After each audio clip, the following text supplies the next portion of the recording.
Hello YouTubers and comic fans alike, welcome to Comic Haul, and today I'll be discussing Marvel's Netflix. Now in the film business, Marvel Studios accomplished something never before seen, building a shared cinematic universe with a series of interconnected films. On the television side, they're attempting to push the envelope as well, with Marvel TV signing a landmark agreement with Netflix. Marvel was to develop 4 TV shows and a miniseries with a total of 60 potential episodes, and after pitching to numerous networks, Marvel, Disney and Netflix have joined forces for exactly that. The deal sees Netflix exclusively airing original Marvel live-action TV programming based on the gritty world of superheroes and villains of Hell's Kitchen, New York. The shows would become Daredevil, Luke Cage, Jessica Jones and Iron Fist.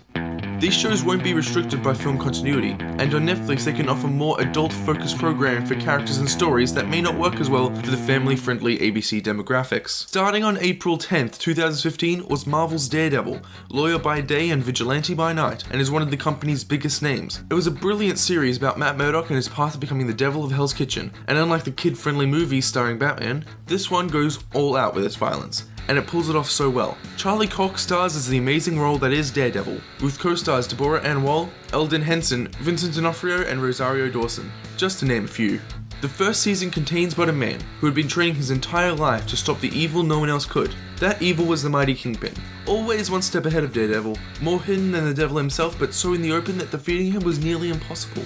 But through 13 episodes that feat was completed, and Daredevil was born. In the second season, Murdock attempts to balance being a lawyer and a vigilante, and introduces amazing characters like John Bernthal's Punisher and Elodie Young's Elektra, also Rip Benerick.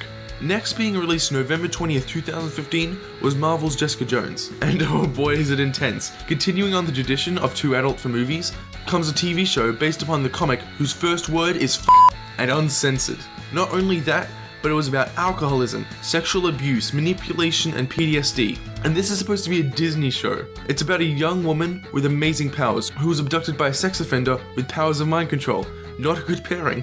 Through the series we go back and forth on who had it worse, the terrible things Kilgrave has done and made others do, and the paths to redemption. Hashtag not really, hashtag rip hope, and Kilgrave. Sorry, but you're a butt. The series stars Kristen Ritter as the show's main character, David Tennant, Mike Coulter, and Rachel Taylor. Up next is Luke Cage, released on September 30th, 2016, and is a show about a bulletproof black man, but that alone already means we are on board for a very amazing and intriguing story. And it is, except for the last half of episode 3, that was a letdown.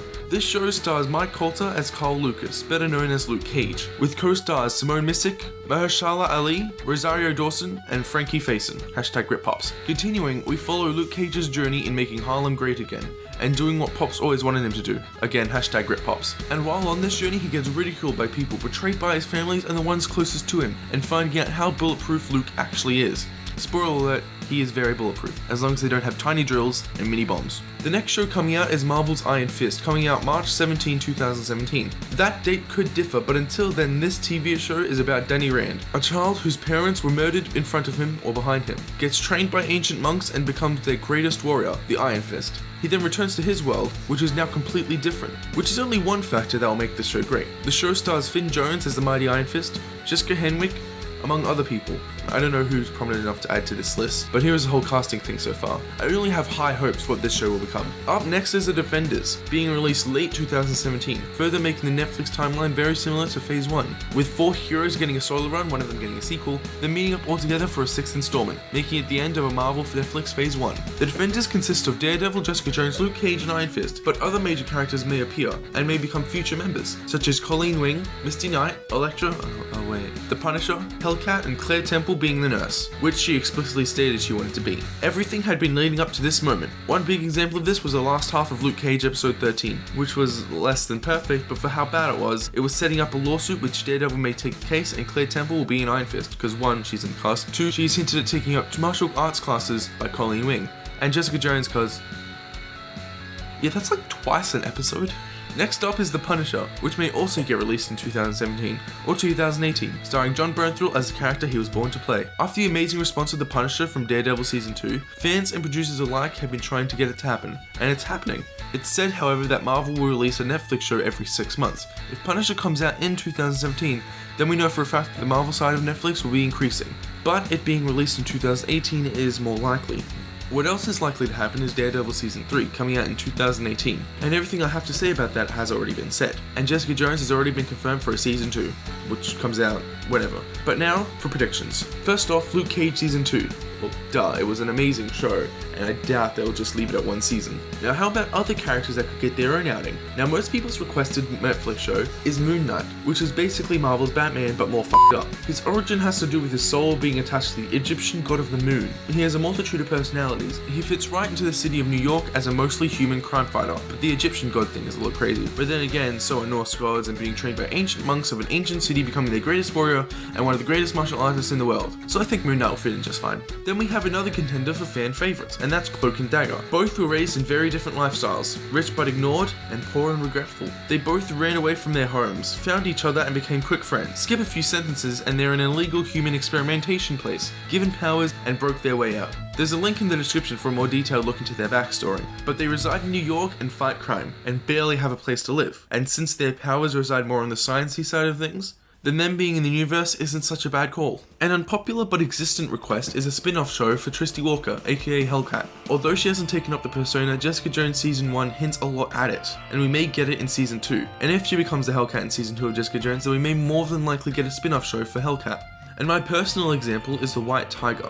Which one? Any is fine. So far there are 3 White Tigers-ish. They all existed one at a time, but it's a family bond sort of thing, that has many family members taking up the mantle, and using the amulets that give them power passed down through generations, they do good in the world and help out the ones who need help. I would quite like to see something different like the White Tiger show up and appear in a solo show before appearing in a mainstream continuity, much like Ant-Man.